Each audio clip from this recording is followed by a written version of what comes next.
బీసీలకు 42% రిజర్వేషన్ అమలు చేసే వరకు కాంగ్రెస్ పార్టీని ప్రశ్నిస్తామని మాజీ మంత్రి తలసాని శ్రీనివాస్ యాదవ్ అన్నారు.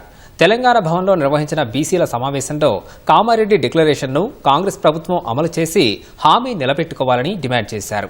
కేసీఆర్ నాయకత్వంలోనే వెనుకబడిన వర్గాలు రాజకీయంగా, సామాజికంగా, ఆర్థికంగా అభివృద్ధి చెందారని తెలిపారు.